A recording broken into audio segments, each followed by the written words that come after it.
Шударга хэрэглэгчийн төлөө газраас 2017 оны 4 болон 12 дугаар саруудад 2 удаа шатхуун импортлагчдын төлөөлөлтөд уулзаж, шатхууны хомсдол үүсгэхгүй байх, зөвшөөрлгүйгээр үнэ нэмэхгүй байх зөвлөмжийг хөрвүүлсэн байдаг. Гэвч уг шаардлагуудын алийг нь шатхуун импортлагчид биелүүлээгүй, өнөөдөр шатхууны үн 150-аас 300 төгрөгөөр нэмэгдээд байгаа.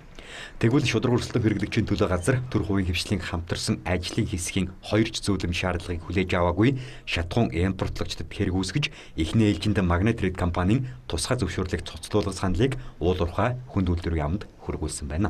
Магнат Ред, Содон Монгол, Тэс Петролиум гэсэн 3 компани болов хомсдол үүсгэж одоо хязгаарлалт тогтоох ийм үйлдэлийг гаргасан. Удаа дараалан одоо зөрчил гаргаж энэ одоо асуудлыг үүсгэж байгаа Магнат Редийн хувьд бол бид нар эрхийг түтгэлзүүлэх асуудлыг тавьж байгаа. Цаашид өнөөдрийн ингээд энэ үйлдэлүүдэд таслан зогсоохгүй тэгээ иргэдэж хэрэгдэл төөрөгдөл үүсгэсэн ийм байдлаа удаа дараалан гаргаад байвал бид бол бас зохисны арга хэмжээг авнаа. Өнөөдрийн одоо нефт цуслах эрхийг бол уул уурхай хүнд үйлдвэрийн яам шийднэ.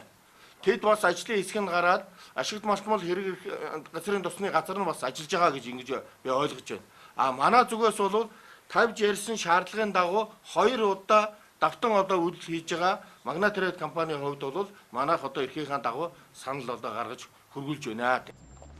Нефт импортлагчдын хувьд шатхууны хязгаарлалт хийх төртөө зөвшөлтөлгүйгээр үнэ нэмсэн асуудал 2011 онд гарч тэдэнд өгсөн хувилдсан үндэслэлээр 17 тэрбум төгрөгийн торгуулийг шударга өрсөлдөөн хэрэглэгчийн төлөө газраас тавьсан байдаг. Гэвч өнөөдрийг хүртэл энэ хариуцлагыг хүлээлгэж чадаагүй бөгөөд одоо ч ийм байдал дахин давтагдж шударга өрсөлдөөн хэрэглэгчийн төлөө газрын мэдээлэл шаардлагыг төдийлөн хайхрахгүй байна. Ингэхдээ бүр шударга өрсөлдөөн хэрэглэгчийн төлөө газрынхан нефт импортлагчдын агуулга руу ч нэвтэрч чадахгүй хүндхэн нөхцөлд ажиллаж байгаагаа хэлж байна. Манай одоо ажлын одоо хэсгийг тухайн одоо нефтийн компаниудын нөөцийг шалгахаар очиход бол оруулахгүй байх ийм одоо зөрчил гарсан.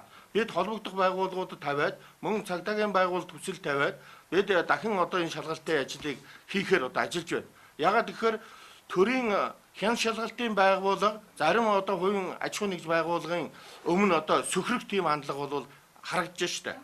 Тэгэхээр бол ямар гэхгүй ер нь бүх нефтийн компаниуд төр очсон нефтийнхаа нөөцийн асуудлыг бол үзүүлээгүй манай самбар унтарсан одоогоор бид нар үзүүлэх боломжгүй гэсэн ийм тайлбарыг хийж байгаа. Шударга өрсөлдөөн хэрэглэгчийн төлөө газар нефт импортлагчид энэхүү өөрөөрийн байр суурийг хамгаалсан тайлбарыг үргэлжлүүлэн хийсээр байна. Харин энэ хооронд иргэд аль хэдийн нэмэгдэлтэй үнээр шатхуунаа худалдан авч эхлээд байна. За мэдээж үүнийг дагаад өргөн хэрэглээний бараа бүтээгдэхүүний үн ханш хэрхэн өсөх, олж байгаа цалин орлого нь үүнд хүрэлцэх үгүй юу гэсэн битүүхэн түгшүүр нийгэмд үүсээд байна.